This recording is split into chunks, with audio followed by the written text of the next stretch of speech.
34వ వచనం చదువుకుందాం.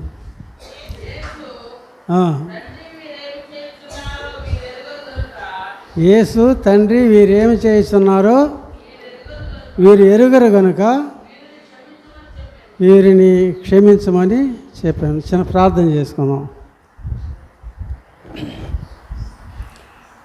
కృపా సత్య సంపూర్ణుడా, ప్రేమ కనికరం కలిగినటువంటి మా ప్రియ పరలోకపు తండ్రి, ఇదిగో నాయన, ఈ మధ్యాహ్న సమయంలో మీ ఉచిత కృపను, మీ ప్రేమను బట్టి అయ్యా, మీ శిలువ ధ్యానాన్ని మేము చేయడానికి మీరు మాకు ఇచ్చిన ఈ మంచి తరుణము, అవకాశమును బట్టి మీకే వెళ్ళలేని స్తుతులు స్తోత్రాలు చెల్లించుకుంటున్నాం ప్రభా. ఇదిగో నాయన, గత నా తండ్రి 40 దినాల నుండి ప్రభా మేము ఈ రీతిగా మీ శిలువ యొద్దకు రావడానికి, మీ శిలువ వైపు చూడడానికి అయ్యా, మీరు మమ్మల్ని ఆకర్షించిన విధానమును బట్టి మీకే వెళ్ళలేని స్తుతులయ్యా, స్తోత్రాలు చెల్లించుకుంటున్నాం. ఈ సమయం ముందు ప్రభా, మీరు శిలువలో పలికినటువంటి మొదటి మాట, తండ్రి వీరేమి చేస్తున్నారో వీరు ఎరుగురు కనుక వీరిని క్షమించమని మీరు పలికినటువంటి ఆ మాట యొక్క ఆంతర్యాన్ని నైనా ఈ సమయం ముందు ప్రభా మీరు బయలుపరచమని వేడుకొస్తున్నాను. ఈ సమయంలో ప్రభా మీ పక్షముగా నిలువబడినటువంటి నీ దాసుని మీ శిలువ చాటును మరుగుపరచండి నాయన. ఇగో తండ్రి, మా హృదయాలు తిరుగుబడినట్లు మీ సహాయం దయచేయండి. మీ పరిశుద్ధాత్మ సంచారం మా మధ్య జరిగించి అయ్యా, మమ్మల్ని నా తండ్రి మా ఆత్మను సేద తీర్చమని నిన్ను మా ప్రభువును, మా ప్రియరక్షకుడును, నీ ప్రియకుమారుడైన యేసయ్య నామమున అడిగి వేడుకొని ప్రార్థన చేస్తున్నాము తండ్రి, ఆమేన్. దేవుని యందు ప్రియమైనటువంటి వాళ్ళారా, దాదాపుగా మార్చి నెల 3వ తారీఖు నుండి ఏప్రిల్ నెల 18వ తారీఖు వరకు మనం ఎక్కడున్నాము అంటే, ఎక్కడున్నాం? సిలువ ఎదుటనే ఉన్నాం. సిలువ ఎదుటే ఉన్నాం. మార్చి 3వ తారీఖు ప్రారంభమైనటువంటి ప్రయాణం ఈ రోజు ముగియనై ఉంది. అయితే యేసు ప్రభు వారి ఈ మాట పలకడానికి ముందు పడినటువంటి శ్రమలను మనం జ్ఞాపకం చేసుకోవాలి. ఎందుకంటే మనం కూడా అనేసి మాటని కదా, ఏమని, వారిని క్షమించు వీరిని క్షమించు అనే మాట మనం కూడా మాట్లాడవచ్చు. అది మామూలుగా వచ్చేస్తుంది. కానీ యేసు ప్రభు వారు వీరిని క్షమించమనేటువంటి మాట మాట్లాడడానికి ముందు నుండి మనం చూసినట్లయితే దాదాపుగా రాత్రి 11:30 మొదలుకొని 11:30 ఆయనను ఏం చేశారు అంటే, ఒక దొంగలాగా పట్టుకున్నారు, ఒక కూనికోరలాగా పట్టుకున్నారు. రాత్రి వేళ కాపు కాసి పట్టుకున్నారు. పట్టుకుని ఆయన ఏం చేశారు అని మనం ఆలోచించి చూసినట్లయితే, మొదట మన మార్కు సువార్త, ఆయన పరిస్థితి అప్పుడు ఏ విధంగా ఉందో మనం చూద్దాం. మార్కు సువార్త 14వ అధ్యాయం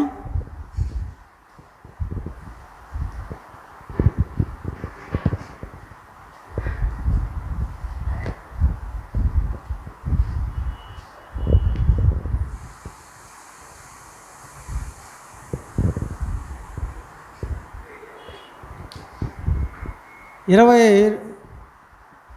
వచనం ఉంటుంది చూడండి.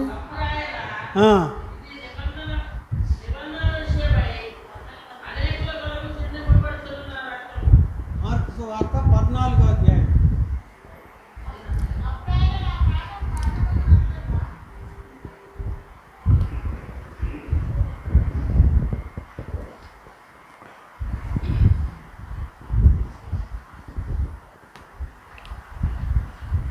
మార్కు సువార్త 14వ అధ్యాయం 35వ వచనం చూద్దాం.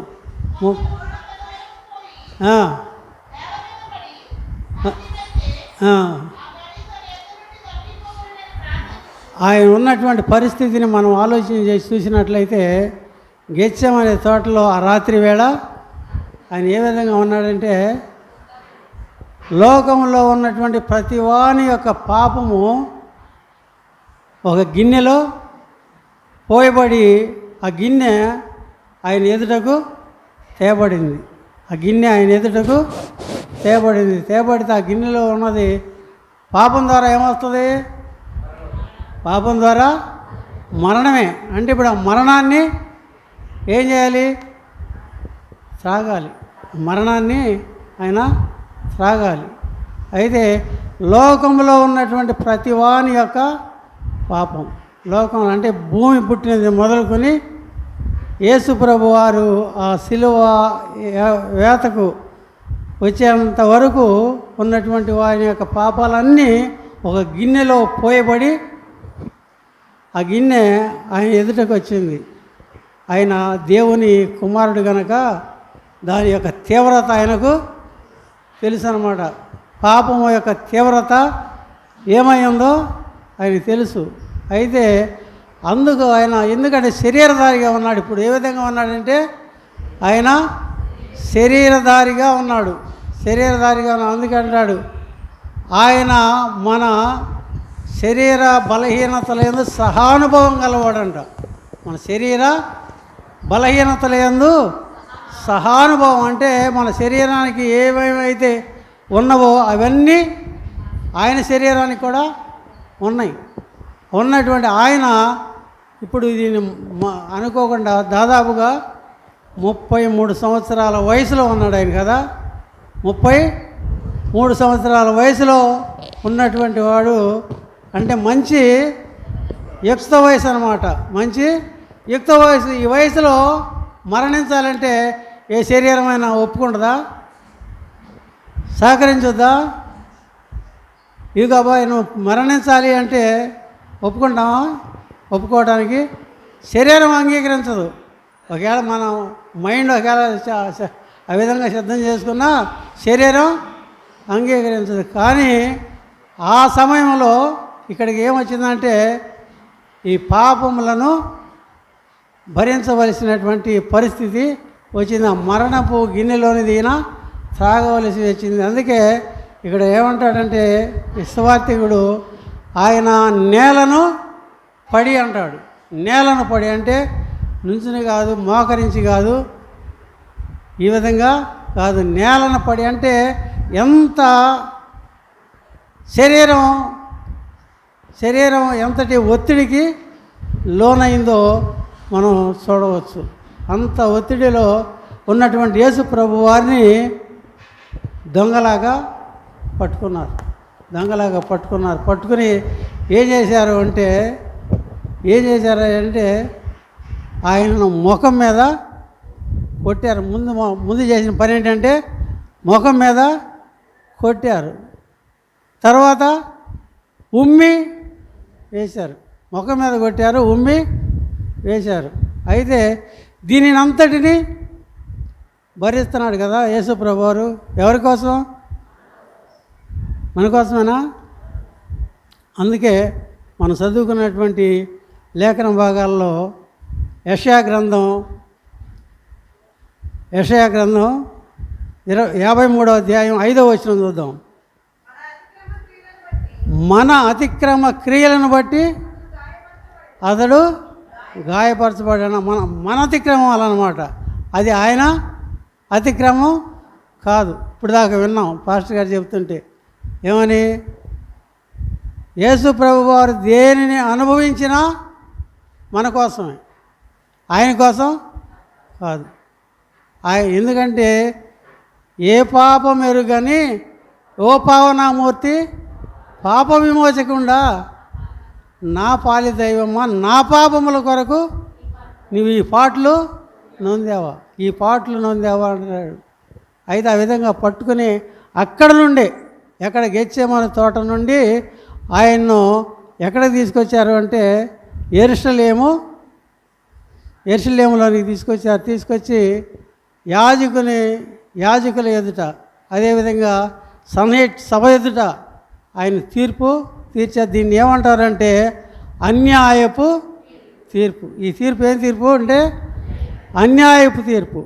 అక్కడేమన్నా ఊరికినే తీసుకొచ్చి నుంచోబెట్టారంటే అక్కడ నుండే నెట్టేవాళ్ళు నెడుతున్నారు, కొట్టేవాళ్ళు కొడుతున్నారు, దూషించేవాళ్ళు దూషిస్తున్నారు, హింసించేవాళ్ళు హింస పెడుతున్నారు. ఈ విధంగా చేసుకుంటా ఆయన్ను ఈ సన్హెడ్ సభ ఎదుట నిలువబెట్టి ఆయన్ను చేసినటువంటి అవమాన చేయవలసి వారి మనసులో ఉన్నటువంటి కక్షంతా, వారి మనసులో ఎందుకు కక్ష ఉందంటే ఆయన బోధించేటప్పుడు మీరు ఏమై ఉన్నారని చెబుతాడు, మీరు సున్నము కొట్టిన సమాధులను పోలి ఉన్నారు. ఎందుకంటే వారి నిజస్థితిని ప్రజల ఎదుట ఆయన పెట్టాడు. వారి నిజస్థితి ఏదో ఆయన ప్రజల ఎదుట పెట్టాడు కనుక దాన్ని ఓర్చుకోలేనటువంటి స్థితిలో ఉన్నటువంటి వారు కక్షబోని వారు చేసేటువంటి పని అంటే కక్షబోని అక్కడ తీర్చారు. కానీ వారికి మరణశిక్ష విధించేటువంటి అధికారం లేదు. ఎందుకంటే పరాయి పాలనలో వారు ఉన్నారు, రోమియోల పాలనలో వారు ఉన్నారు కనుక మరణశిక్ష విధించాలి అంటే ఎవరు విధించాలి? రోమియోలే. ఎందుకంటే అధికారం వారిది కనుక వారే విధించాలి. కనుక వారి ఎదుటకు యేసు ప్రభు వారిని తీసుకొచ్చి పిలాతు ఎదుట నిలువబెట్టి ఏం చెప్తున్నారంటే చాలా సంగతులు చెప్పారు. ఏమని? మా పూర్వీకులు దాదాపు 46 సంవత్సరాలు ఈ దేవాలయాన్ని కడితే మీరు పడగొట్టండి అయ్యా, నేను 3 దినాల్లో లేపుతాను. అది కూడా మరణశిక్షకు సరిపోవాలి. ఇతడు దేవుని కుమారుడని చెప్పుకుంటున్నాడు కనుక ఈయన మరణానికి పాత్రుడని వాళ్ళు చెబుతున్నారు. మంచినీళ్ళు కావాలి, వాటర్.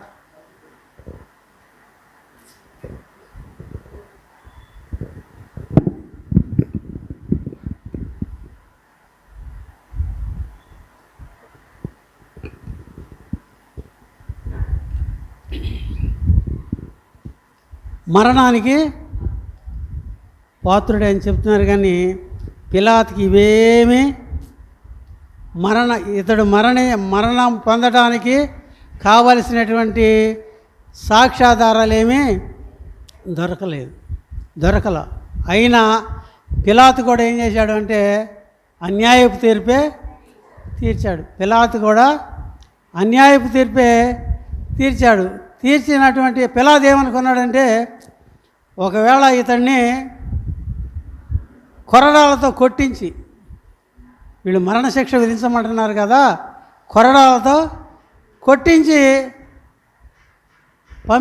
పంపించేస్తే ఈ జనుల యొక్క ఆందోళన తగ్గుద్ది అనుకున్నాడు. అనుకుని కొరడాతో కొట్టమని శిక్ష అమలు చేశాడు. ఆ కొరడా అని గురించి పాస్టర్ గారు చెప్పారు కదా అన్న, ఈ సంభవాల గురించి చెప్పారు. ఏమని? ఒక కొరడాకి 16 వార్లు ఉంటాయంట. చివర 16 వార్లు. 16 వార్లకి 32 శేషపు గుళ్ళు ఉంటాయి. 32 శేషపు గుళ్ళు ఉంటాయి. ఆ 32 శేషపు గుళ్ళలో ఏముంటాయి అంటే ఎముక ముక్కలు పొదిగి ఉంటాయి. అయితే ఆ శిక్ష విధించేటువంటి వాడు ఏ విధంగా ఉంటాడో మనం ఆలోచన చేసి చూసినట్లయితే, మామూలుగా ఉగ్రవాదులు ఉంటారు కదా, ఉగ్రవాదులు ఉంటారు. వాళ్ళలో ఇదే ఈ తాను చంపుకుంటాడే, బాంబు పెట్టి 10 మంది మధ్యకి వెళ్ళి చంపుకుంటాడు. దాన్ని ఏమంటారు? ఆత్మాహుతి దళం అంటారు. ఆత్మాహుతి దళం.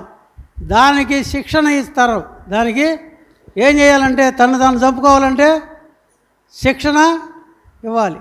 ఆ విధంగా ఈ రోమా సైనికుల్లో కొందరికి ఈ శిక్షణ ఇస్తారన్నమాట. ఎందుకంటే వీరి పరిపాలన సవ్యంగా కొనసాగాలి అంటే ఏమైపోవాలంటే జనులు వారు వేసినటువంటి ఆ శిక్షను చూసి గడగడ వణికిపోవాలి, మళ్ళీ ఇంకొకడు తప్పు చేయడానికి వీలు కాదనమాట. ఆ విధంగా శిక్షణ ఇచ్చినటువంటి వాడు ఏ విధంగా ఉంటాడంటే బలిష్ఠుడై ఉంటాడు. అయితే పాస్టర్ గారు చెప్పినట్టుగా ఇంత ఎత్తు కొయ్యి, ఆ కొయ్యి మీద వారుతో చేయబడినటువంటి కట్లు, ఆ కట్లకి రెండు చేతుల్ని బంధించేసి ఈ కొరడతో కొడితే ఈ 32 సీసపు గుళ్ళు శరీరంలో వాటికి ఉన్న ఎముకలు నాటుకుపోతాయి అన్నమాట. వాటికి ఉన్న ఎముకలు నాటుకుని పోతాయి. అయితే నా ఇంటికైతే రాదు, మళ్ళీ కొరడ తిరిగి లాగాలంటే అది వెనక్కి తిరిగి రాదు. ఎందుకంటే 32 గుళ్ళలో ఉన్నటువంటి ఎముకలు గుచ్చుకుని ఉన్నటువంటి దాన్ని మరలా తీయాలి అంటే అది సామాన్యుడి వలన కాదు. అంత బలిష్ఠుడైనటువంటి వాడిని ద్వారా శిక్ష విధిస్తారు వాళ్ళు. అయితే ఏం చేశాడు, ఏమిటి అంటే ఒక్కొక్క దెబ్బ కొట్టి దాన్ని మరలా తిరిగి తన దగ్గరికి లాక్కుంటాడనమాట. అప్పుడు శరీరం ఏమైపోద్దో మనం ఒక్కసారి ఊహించుకోవచ్చు. అప్పుడు శరీరం శిక్ష విధించేటువంటి వాని దగ్గరికి మళ్ళీ రావాలి. కొరడ రావాలి అంటే లాగితే అందుకే ఆయన వీపు దున్నబడిన నాగటి సాళ్లవలే ఆయన అంటాడు. ఆయన వీపు దున్నబడిన నాగటి సాళ్లవలే ఆయన అంటాడు. అది ఏ విధంగా అంటే ఒక దెబ్బ ఆయన కొట్టింది, ఒకటి తక్కువ 40 దెబ్బలు కొడితే ఆ విధంగా కొట్టి లాగితే ఆ శరీరం ఏ విధంగా ఉందో మనం ఆలోచించాలి. మనం ఆలోచన చేసినట్లయితే ఇది ఎవరి కోసం? ఇది శిక్ష ఎవరు అనుభవించాల్సింది? నేను అనుభవించాలి. అంగీకరింపబడిన ప్రతి ఒక్కరూ అనుభవించాల్సింది. అంగీకరించినటువంటి వాళ్ళకి ఏ ఇబ్బంది లేదు. కానీ ఇది నా పాపము అని అంగీకరించిన ప్రతి వారు అనుభవించవలసినటువంటి శిక్ష అన్నమాట. ఇది ఆయన పొందినట్లుగా మనం చూస్తున్నాం. అందుకే వధించువాని ఎదుట గొర్రె పిల్లవలే. ఎందుకు అంటే ఇప్పుడు మనం చదువుకున్నాం కదా, పత్రిక పాఠ్యభాగం చదువుకున్నాం. ఈ పత్రిక పాఠ్యభాగంలో 5వ అధ్యాయం 2 కొరింథీ 5వ అధ్యాయం 21వ వచనంలో చూస్తే ఇది ఎందుకు ఆయన ఈ శిక్షను అనుభవిస్తున్నాడు అని మనం ఆలోచన చేసి చూస్తే ఈ శిక్ష దేని కొరకు? నీ కొరకు, నా కొరకు అనుభవిస్తా మనము దేవుని నీతి అగునట్లుగా పాపమెరుగని ఆయన మన కోసము పాపముగా మారాడు, చేసుకున్నాడు. ఈ శిక్ష ఆయనది కాదు, మనదే. మనం అనుభవించవలసిందే. మన అతిక్రమ క్రియలను బట్టి మనమే దాన్ని అనుభవించాలి. కానీ ఆయన మనలను ప్రేమించాడు కనుక ఈ శిక్ష నా పిల్లలు పొందడానికి వీల్లేదు. ఆ శిక్ష ఏదో నేనే పొందాలని బొత్సు కత్తిరించువాని ఎదుట గొర్రె పిల్లవలే మౌనంగా ఆ శిక్షను ఆయన భరించినట్లుగా మనం చూస్తున్నాం. ఈ విధంగా చేయబడినటువంటి ఆయన శరీరంలో రక్తం ఏమాత్రం పోయి ఉంటుందంటారు అమ్మా? ఇప్పుడు ఇన్ని దెబ్బలు కొట్టారు, ఇంత శిక్ష విధించారు, తల మీద ముళ్ళ కిరీటం పెట్టారు. బలు రక్కసి ముళ్ళు అంటాయి. ముళ్ళ కిరీటం బలు రక్కసి ముళ్ళు అంటే ఈ గుచ్చితే దాదాపుగా 2 అంగుళాలు వెళ్ళిపోతాయి. ఆ విధంగా ముళ్ళ కిరీటం పెట్టి ఒత్తి, అంటే శిరస్సు నుండి సిరిపాదం వరకు ఏమైంది?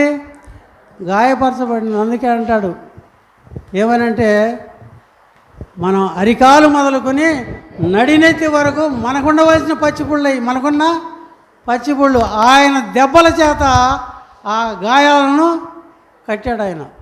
ఆయన పొందిన దెబ్బల చేత మన గాయాలను ఆయన కట్టినట్లుగా మనం చూస్తున్నాం. అందుకే ఆయన దెబ్బల వలన మనకేమవుతుంది? స్వస్థత వచ్చింది. కనుక ఆ విధంగా ఆయన శిక్ష విధించినటువంటి ఇప్పుడు ఇంత రక్తం కారిపోయింది కదా, ఇంత రక్తం కారిపోయింది. ఇప్పుడు ఆయన ఏం చేయాలంటే, మనం మోయవలసినటువంటి సిలువను ఆయన ఎత్తుకోవాలి. ఆయన సిలువను ఎత్తుకోవాలి. యెరూషలేము ఎక్కడది? యెరూషలేములో పిలాతు యొక్క అధికార మందిరం దగ్గర నుండి గోల్గోతా కొండ దగ్గరకు దాన్ని మోసుకుని తీసుకొని రావాలి. రక్తమంతా కారిపోయింది. శరీరంలో ఏమైనా బలం ఉంటుందా? రక్తం లేదా బలం ఏమైనా ఉంటుందా? డాక్టర్ గారి దగ్గరికి వెళ్తే మనం చెప్తుంటారు కదా, అయ్యా నాకు చాలా నీరసంగా ఉంటుంది, నాకు చాలా నీరసంగా ఉంటుంది, అడుగులు అయిపోతున్నాను, వేయలేకపోతున్నాను, మాట్లాడలేకపోతున్నాను, చాలా భారంగా ఉంటున్నాను అంటే డాక్టర్ గారు చెప్పేది ఏంటంటే, నీకు రక్తహీనత వచ్చింది, రక్తం లేదు కనుక నీవు ఆ విధంగా ఉండవు. ఇప్పుడు ఆయన పరిస్థితి ఏంటి? యేసుప్రభు వారి పరిస్థితి ఏంటి? రక్తం ఏమైంది? ధారయ్యి కారిపోయింది, ధారయ్యి కారిపోయింది. ఆ పరిస్థితిలో ఇప్పుడు ఆయన సిలువను తీసుకొని యెరూషలేము పురవీధులు గుండా పడి ఎక్కడికి రావాలి? గొల్గోతా కొండ దగ్గరకు రావాలి. అంటే యెరూషలేము వెలుపలికి రావాలి. వెలుపల గొల్గోతా కొండ ఉన్న గోడమట ఏముంటుందా? లేదా యెరూషలేము పట్టణం అంటే మామూలుగా మన ప్రాంగణం వల్ల ఏముంటుందా? అంటే దాదాపుగా 2-3 కిలోమీటర్లన్నా ఉండి ఉంటుంది. నేనైతే చూడలేదు కానీ నా ఊహను బట్టి చెప్తున్నా. నేను ఆ ఊహను బట్టి చెప్తున్నా. అంటే ఈ ఇంత దూరము ఆయన ఆయన దగ్గర ఏ విధమైనటువంటి బలము లేదు. బలము లేనటువంటి ఆయన సిలువను తీసుకొని ఎక్కడికి వచ్చాడు? గొల్గోతా కొండ దగ్గరకు. ఏమన్నా సిలువను తీసుకుని వస్తుంటే ఊరికినే రానిచ్చారా అంటే, అక్కడి నుంచి కూడా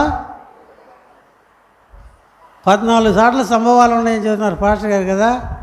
అంటే ఆయన పడిన ప్రతి చోట ఏం చేస్తున్నారు? కొరడాలతోనే కొట్టి శిక్షించి మరలా తిరిగి ఆ సిలువను ఆయన మీద పెట్టి మోయించి ఇక్కడ తీసుకొచ్చి ఇక్కడ ఈ గొల్గోతా కొండ మీద ఆయన సిలువ వేశారు. సిలువ వేసి సిలువలో వేలాడుతున్నటువంటి ఆయన ఇప్పుడు ఏమంటున్నాడు అంటే అది ఎక్కడి నుంచి వచ్చి ఉంటుందంటారు ఈ మాట?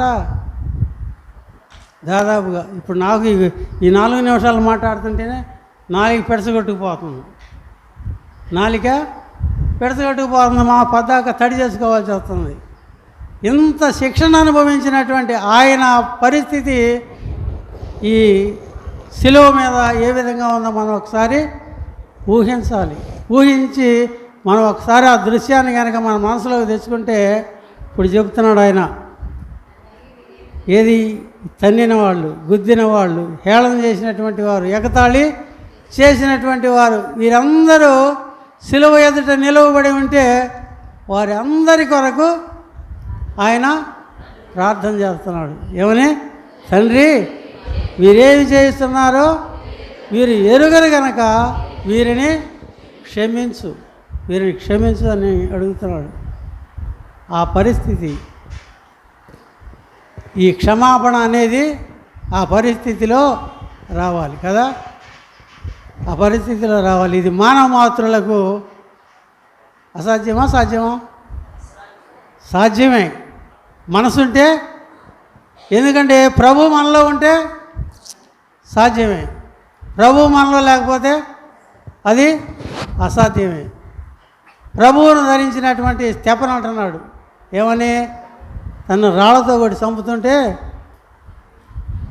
ప్రభువా వీరేం చేస్తున్నారో వీరు ఎరుగరు కనుక వీరిని క్షమించమని చెప్తున్నాడు. వీరు ఏం చేస్తున్నారు, వీరు ఎరుగరు కనుక వీరిని క్షమించమని. ఎవరున్నారు?